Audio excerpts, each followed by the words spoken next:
እግዚአብሔርን የሚያምን ሰው ማለት ምን አይነት ሰው እንደሆነ ታውቃላችሁ? እግዚአብሔርን የሚያምን ሰው ማለት የትም ቦታ ሆኖ እግዚአብሔር ያየኛል የሚል ሰው ነው። አሁን ዛሬ እኮ እግዚአብሔር የሚያየን አይመስለንም። ቤተክርስቲያን ስንሆን የሚያየን ይመስለናል እንዴ?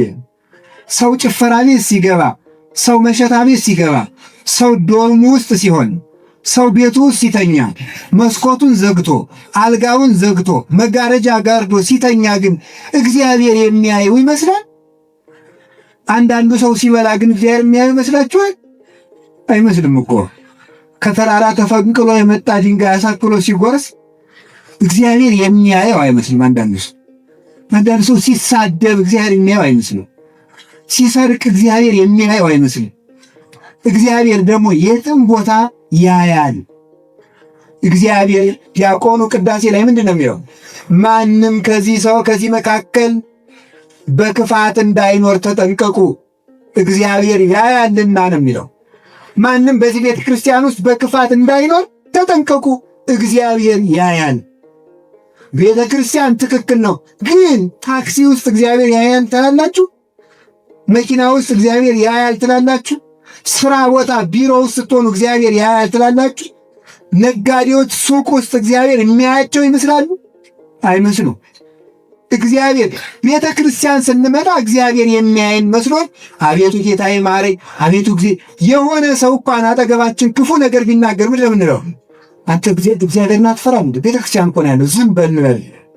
እሺ ቤተ ክርስቲያን ውስጥ እግዚአብሔርን አትፈራም ወይ? መንገዱ የሰይጣን ነው እንዴ? ቤታችን የሰይጣን ነው እንዴ? ቤተ ክርስቲያን ብቻ እኮ አይደለችም የእግዚአብሔር። ለእግዚአብሔር ምድር በምላ ዓለምኒ ወኩሎሙ እለ ይነብሩ ውስቴታ መዝሙር 23 ላይ ምድር በሞላዋ የእግዚአብሔር ናት ነው የሚለው። ምድር በሞላዋ የእግዚአብሔር ናት።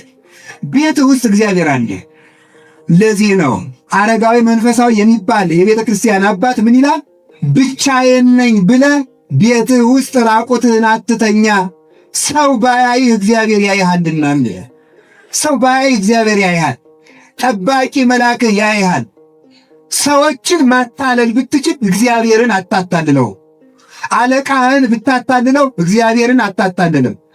ሚስትህን ብታታልላት እግዚአብሔርን ማታለል አይቻልም። ባሎቻችሁን ብታታልሉ እግዚአብሔርን አታታልሉትም። የምትመሩትን ሕዝብ ብታታልሉ እግዚአብሔርን ማታለል አይቻልም። የዕቃ የምትሸጡለትን ሰው ብታታልሉት እግዚአብሔር አባይ ሚዛን፣ ሐሰተኛ ሚዛን በእግዚአብሔር ዘንድ አሰያፊ ነው ይላል። በስፍር የሚሰርቁ በሚዛን የሚሰርቁ ቤት ዘግተው ክፉ ምክር የሚመክሩ የከንፈር አምልኮ እያመለኩ በልቡናቸው ተንኮል የሞላባቸው ሰዎች እግዚአብሔርን አታይም አትሰማም ብሎ መሳደብ ነው። ስለዚህ ወጣቶች፣ ወንድሞቻችን፣ እህቶቻችን የትም ቦታ ኃጢአት ስሩ የሚል ሕሊና ሲመጣባችሁ እግዚአብሔር ያየኛል ማለት አለባችሁ። እስኪ በሉ ማን ያየኛል ያላችሁት? እግዚአብሔር ያየኛል ነው የሚባለው። በእውነቱ ማለት ነው። ዮሴፍ በወጣትነት ዘመኑ እግዚአብሔር ያየኛል ያለ ሰው ነው። ወጣትነት ዘመን እሳት የሚመራው ዘመን ስለሆነ እግዚአብሔርን ማሰብ ካልተቻለ እጅግ አደገኛ ነው፣ ያሰጥማችኋል። ታዲያ ልብሱን ጥሎላት ሄደ፣ ታሰረ። አያችሁ፣ ሰው ባሪያ ሲገዛ መግዛት ያለበት እንዲያ ያለውን ነው አለች። ዝርዝሩን ባልነግራችሁ ይሻላል ብዬ ነው አይደለም። እንዲያ ያለውን መልከ ጥፉ ይገዛል እንጂ ይሄን መልከኛ ባሪያ ገዝቶ አስደፈረኝ አለች። የራሷ ናት እንግዲህ ጉድ እንደዚህ ያለች። አስደፈረኝ እኮ አለ። በኋላ እንግዲህ ልብ ብላችሁ ስሙ። ልብሱ የእሷን ልብስ ቀደደችው።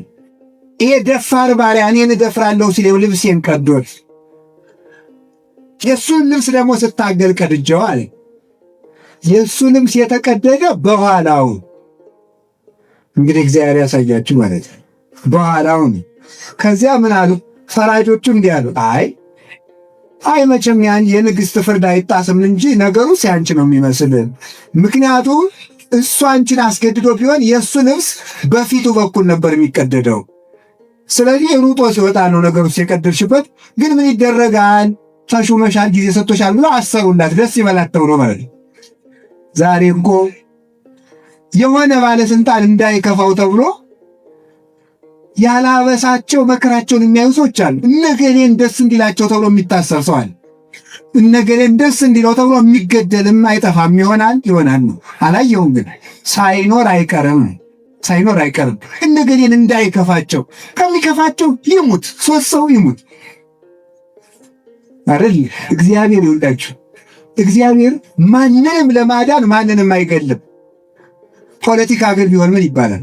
ፖለቲካ ቢሆን ግን የተወሰነ ሰው ከሚረበሽ የተወሰነ ሰው እንግደል ሊባል ይችል ይሆናል። አሁን ብዙ ጊዜ ልናገር እንድተው እሺ ባትሉኝም እናገራለን። ከበሮ ሲመታውን አንዳንዱ ሰው ወንድ ሲሆን ወደ እነማን ዞሮ ነው የሚመታው? ወደ ሴቶች ዞሮ ነው የሚመታው። እንዲያዩት እኮ ነው፣ ሌላ እኮ አይደለም። እንዲያዩት እነሱ እንዲያዩት በዚያ በኩል ማለት ነው። አንዳንዱ ሰው ደግሞ ሴቶች በተቀመጡበት ስንጥቅ አድርጎ የሚያልፍ ሰው አለ። ደግሞ እዚያ እንዲያዩት ነው። ምንም እኮ አይደለም። ስለዚህ ከበሮ እነገሌ እንዴት ነው የሚሉኝ፣ በነገሌ ምን ስዕል አለኝ እየተባለ ነው የሚመታው ማለት ነው። አሁን ከበሮ ሲመታ አስከስታው እንቀጥቀጦ ብር መሰኘቱ ምንድን ነው? ለእግዚአብሔር ነው ለሰዎች እንዲህ ማለት እኮ በቂ ነው። ከበሮ ሲመቱ በጣም መሽከርከር ይቻላል አይቻልም ብሎ ከመጠየቅ በፊት አንድ ጥያቄ መጠየቅ ቀላል ነው። ከበሮ ስንመታ የምንሽከረከረው ለእግዚአብሔር ነው ለሰው ነው? ለሰው ነው። ሴቱም እንደዚያው ማለት ነው። ሴቱም ቢሆን ወንዶች እንዲያዩዋችሁ እያላችሁ ነው የምትኖሩት ሁሉ ይመስለኛል ነው እንግዲህ። እንዲያውም አንድ ጸሐፊ ምን ብሏል መሰላችሁ? የወንድ ልጅ ፍላጎት ማወቅ ከፈለግ ሴትን መመልከት ነው ይላል። ምን ማለት ይመስላችኋል? የምትለብሱት ወንዶች እንዴት ነው አድርገው የሚያስቡኝ እያላችሁ ነው። ጸሐፊው ነው፣ እኔ አላልኩም። እንዴት አድርገው የሚያስቡኝ ደስ እላቸዋለሁ አልላቸውም እያሉ የሚለብሱ ማለት ነው። ለሰው ተብሎ አይደለም የሚኖረው፣ ለእግዚአብሔር ተብሎ። የመጀመሪያው እግዚአብሔር እኔን እንዴት አድርጎ ነው የሚያውቀኝ? በሌብነት ነው የሚያውቀኝ? በመለጋስነት። በውንብድና ነው የሚያውቀኝ? በቅንነት። በትጋት ነው የሚያውቀኝ? በስንፍና። በዝሙት ነው የሚያውቀኝ? በንጽህና። በጾም ነው የሚያውቀኝ? በሆዳምነት። በማመስገን ነው? በተሳዳቢነት ነው? በአስታራቂነት ነው? በነገረ ሰሪነት ነው የሚያውቀኝ ብሎ ነው። ከእግዚአብሔር ፊት ስላላችሁ መልክ ነው መጨነቅ። ለሰው ተብሎ ሰው አሁን ጆኮ ይገርማል። አንድ ሰው ብር ይሰጠና ቤተክርስቲያን እገሌ 50 ሺህ ብር ሰጥቷል እልል በሉለት ሰዎች። አሁን ሰውየውም ከዚያ በኋላ ምንድን ነው ሌላ ቀን 10 ብር ሲሰጥ ዝም ብልን ዛሬ አንሶ ነው ያለጨበጨቡልኝ ማለት ይጀምራል። እግዚአብሔር ይቀበለኛል ሳይሆን ሰዎች እንዴት አሉኝ ስለሆነ ማለት ነው። ሰዎች እንዴት አሉኝ፣ ሰዎች ተቀበሉኝ አልተቀበሉኝ። ሰውን መሰረት አድርጎ የሚሰራ ስራ ሰው ሲወድቅ አብሮ ይወድቃል፣ ሰው ሲፈርስ አብሮ ይፈርሳል። ሰውን እየተከተለ እግዚአብሔርን የሚከተል ሰው ይጠፋል። እግዚአብሔርን ተከትሎ ከሰው ጋር ይኖራል እንጂ ሰውን ተከትሎ ከእግዚአብሔር ጋር አይኖርም። ሰው ተሰባሪ ነው። ሰው ተሰናካይ ነው። ሰው ወዳቂ ነው። ጽኑ እግዚአብሔር ነው። ሩጫቸውን የጨረሱና እሱን የመሰሉ ቅዱሳንን ግን እንከተላቸዋለን። አሁን ለዚህች ሰው ተብሎ ያ ጻድቅ ሰው ታሰረ። በኋላ እግዚአብሔር አልተወውም። ከእስር ቤት ውስጥ እያለ ደግሞ ህልም የመፍታት ጸጋን ሰጠው እግዚአብሔር። እስር ቤት ሊያወጣው ሲፈልግ ማለት ነው። ነገር ሁሉ ለበጎ ነው የሚባለው ለዚያ ነው። ነገር ሁሉ ለበጎ ነው። እስኪ በሉ አንድ ጊዜ ምን ነገር ሁሉ ለምንድን ነው? ለበጎ ነው። መታሰርም መጨነቅም ሰዎች ሁሉ ተሰብስበው ውሸታም መሆናቸው ግድ የለም፣ መልካም ነው። 11 ወንድሞች ነበሩ። 11ዱም ጨካኞች፣ 11ዱም ውሸታሞች፣ 11ዱም ደግሞ አሳልፈው የሚሰጡ ናቸው። ኢትዮጵያ ውስጥ 110 ሚሊዮን ህዝብ ካለ 110 ሚሊዮን 109 ሚሊዮን 999 ሺህ ሰው ውሸታም ሆኖ አንድ ሰው ቢተርፍ እንኳን ይህም ቢሆን ለበጎ ነው። ይህም ቢሆን ለበጎ ነው። እግዚአብሔር በአንድ ሰው መፍትሄ ስለሚያመጣ ማለት ነው። አሁን ሰው በጣም የጨካኞችና የክፉ ሰዎች መብዛት እያስጨነቀው ነው ብዙውን ሰው። አለቀልን ብሎ ወደ መወሰንም እየደረሰ ነው። አንዳንድ ሰው ከዚህ በኋላማ ምን ቀረን እያለ ነው። እግዚአብሔር ሁሉም ክዶ አንድ ሰው ቢቀርም በዚያም መፍትሄ የማምጣት ኃይል ያለው አምላክ ነው እግዚአብሔር። ወንድሞቹ ሁሉ ሸጡት። ከዚያ ደግሞ የተሰደደበት ሀገርም ደግሞ እስራት። አንዳንድ ጊዜ መከራ ሲደራረብ እግዚአብሔር የሌለ ይመስላል። ሊቃውንቱ ይላሉ ደመና ሲበዛ ፀሐይ የሌለ ይመስላል፣ ውሸት ሲበዛ እውነት የሌለ ይመስላል፣ መከራ ሲበዛ እግዚአብሔር የሌለ ይመስላል ይላል። ግን ደመናውን ነፋስ መበተኑ አይቀርም፣ የውሸት ብዛትም በእውነት መበተኑ አይቀርም። ጊዜ የሰጣቸው ሰዎችም በጊዜ መሰናከላቸው አይቀሩም። ጨካይ ሰዎችም ለነሱም ጨካይ መውረዱ አይቀርም። ባለጸጎችም መደየታቸው አይቀሩም። ሁሉም ይረሳል። ለደስታም የማብቂያ ጊዜ አለው፣ ለሐዘንም የማብቂያ ጊዜ አለ። እዚያ እስራት እስር ቤት ውስጥ ላለ እግዚአብሔር የሕልም ጸጋ ሰጠው። ሕልም ፈታ። ይኸው እንግዲህ እንደምታውቁት ንጉሡ 7 የወፈሩ ላሞች በሕልሙ አየ። 7 የከሱ ላሞች ደግሞ መጥተው የወፈሩትን ላሞች ሲውጧቸው አየ። ማን ይፍታለት? ኧረ አንድ ሕልም የሚፈታ ባሪያ ያለ ከኢየሩሳሌም ተገዝቶ ይመጣ እስኪ ና በሉት።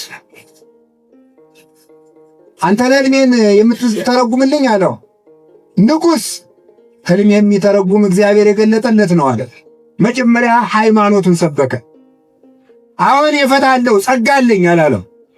እንደዚህ ዘመን ሰው ማለት የዚህ ዘመን ሰው እንኳን ያለውን ጸጋ የሚመኘውን ጸጋ ሁሉ ነው በፌስቡክ የሚለጥፈው አይደለም እንጂ የሌለውን ሁሉ ማለት። አሁን እናንተ እኔ ይገርመኛል። ሰው ገዳም ሂዶ አቡነ ዘበሰማያት ከመድገሙ በፊት ፎቶ ተነስቶ በፌስቡክ መለጠፍ ይቀናል። እንዲሁ ግርም እኮ ነው የሚያደርገኝ እኮ እውነቴን እኮ ነው። እንደዚያ አሁን እኔ እኮ ገዳሙን ለመሳለም ሂዳችሁ በዚያ ከቆራችሁ ገዳሙ ውስጥ መልአክ ሊገለጥላችሁ እኮ ተኙና እንራመድባችሁ ሳትሉን አትቀሩ ማለት። በጣም እንዴት ያለ እኮ ሰው ችኩል እንደሆነ ልብ ብላችሁ ስሙ። ይሄ ጸጋዬ የእግዚአብሔር ነው፣ ይሄ ስጦታዬ የእግዚአብሔር ነው የሚባለው። ሕልም የሚተረጉም እግዚአብሔር ነው አለ። በልተርጉምልኝ 7 የከሱ ላሞች የተባለ የወፈሩ ላሞች 7 የጥጋብ ዘመን ይመጣል። 7 የከሱ ላሞች የተባሉት 7 የረሃብ ዘመን ይመጣል አለው። ምን ላድርግ አለው ንጉሡ። በ7ቱ የጥጋብ ዘመን ለረሃቡ ዘመን አጠራቅም፣ ሕዝቡን እህል አምጡ አልክና ሰብስብና መልሰ ለረሃቡ ዘመን ለሕዝቡ ታከፋፈላቸዋለህ። ይህንን የሚያደርግልኝ ከአንተ በቀር ጥበበኛ የለም። ከመንበሬ በቀር የግብፅ ንጉሥ አድርጌ ሾሜሃለሁ። ነገር ሁሉ ለበጎ ነው የሚባለው ለዚህ ነው። ወንድሞቹ ለባርነት በባዕድ አገር ቢሸጡት እግዚአብሔር በሕልም ፈችነት አማካይነት በግብፅ ምድር ለባርነት በሄደበት ሀገር ለንጉሥነት እንዲሾም አደረገው።